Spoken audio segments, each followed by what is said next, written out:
Plan de lectura día 7, mes 12. En Oseas capítulo 6 vemos que comienza con una invitación a volver al Señor, quien hiere con su disciplina para llamarnos a volver a Él. Tal como hiere, sanará cuando nos volvamos a Él. Nos resucitará, vivificará, sanará nuestra alma. Volverse al Señor se trata de conocerle, de tener una comunión viva con Él, un conocimiento personal y proseguir en esa búsqueda de su rostro continuamente. Esto contrasta con la débil obediencia de su pueblo, que se desvanece como la niebla según este capítulo. Por eso los juzgó a través de los profetas. Lo que ellos han hablado no son sus propias palabras, sino las de Dios, y esas palabras son vivas y eficaces. En este caso, juzgan y matan. El versículo 6 nos dice que el Señor quiere fidelidad a su pacto, amor a su nombre. Eso es lo que significa misericordia quiero y no sacrificio. Él quiere que le conozcamos personalmente a través de una relación viva, y eso es mucho más que seguir formalismos religiosos realizando solo actos externos como los sacrificios. La desobediencia de este pueblo se compara a la de Adán,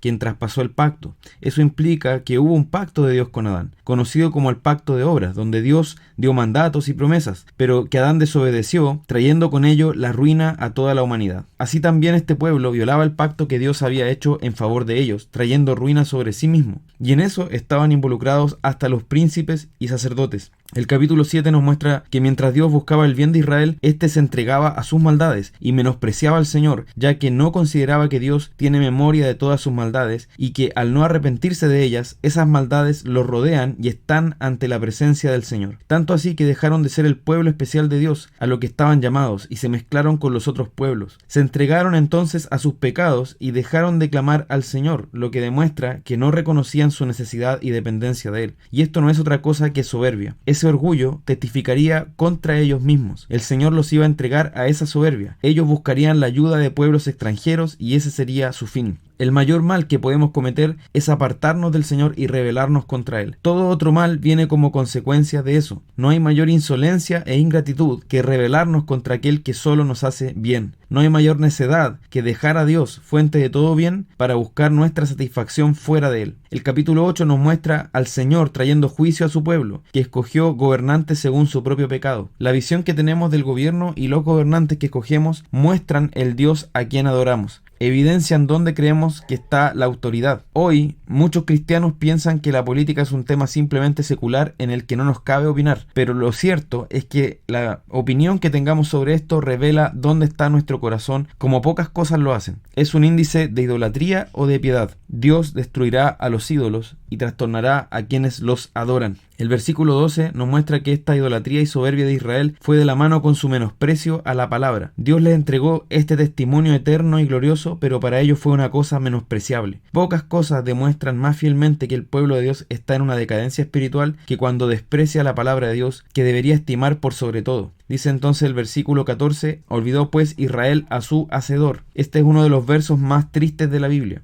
Esto no podía sino traer destrucción. En el capítulo 9 vemos que no se puede celebrar cuando el llamado es a quebrantarse en arrepentimiento. Los israelitas querían celebrar sus cosechas con actos inmundos como lo hacían los paganos, quienes involucraban también la prostitución en todo esto. Pero Dios les dice que ese sustento les sería quitado y ellos mismos serían exiliados de esa tierra que habían recibido como herencia. El Señor ya no mostraría paciencia hacia ellos, sino que había llegado el tiempo de su juicio, como nos dice el versículo 9. También vemos que somos como lo que amamos. Israel se había apartado de Dios para adorar a Baal Peor, que era un dios pagano, y se hizo abominable como aquello que amó. Si amamos a Dios, seremos hechos como Él, a su semejanza, pero si amamos cualquier cosa en lugar de Dios, nos deformaremos hasta el punto de hacernos abominables. El Señor entonces estaba desechando a Israel, y con ello vendría sobre este pueblo todas las maldiciones anunciadas en la ley, entre ellas la infertilidad, la muerte, la espada y el exilio. Tomemos entonces en serio al Señor y a su palabra. El Salmo 126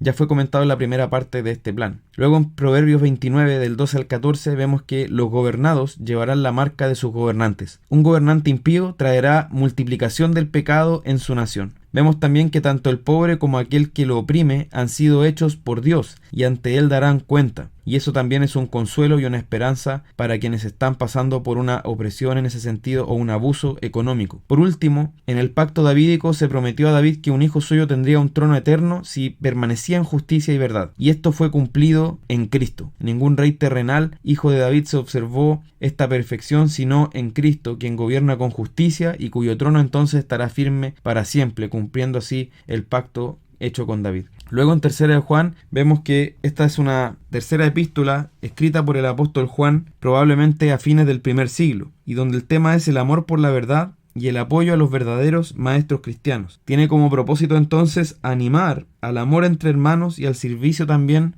a los misioneros itinerantes que predican el Evangelio. Ahora vemos que la carta está dirigida a un hombre llamado Gayo, y este hombre era un cristiano fiel que se menciona como el amado 4 veces en esta carta, y es un modelo de verdadera prosperidad, como vamos a ver. Pero en contraste estaba Diótrefes, quien era un líder en la iglesia local. Mientras los verdaderos siervos de Dios buscan la gloria para su Señor, este hombre buscaba la gloria para sí mismo. Entonces vemos que esto es interesante porque no parece que Diótrefes fuera un hereje. Sin embargo, él demostraba que estaba condenado no por la doctrina que creía, sino por la práctica, por la vida que llevaba, por esa conducta orgullosa. Él estaba demostrando que no pertenecía al Señor. Entonces vemos que mientras segunda de Juan advierte contra la comunión con los falsos maestros, tercera de Juan llama a recibir a los que son verdaderos maestros, predicadores del Evangelio. Juan entonces le habla a este creyente Gayo,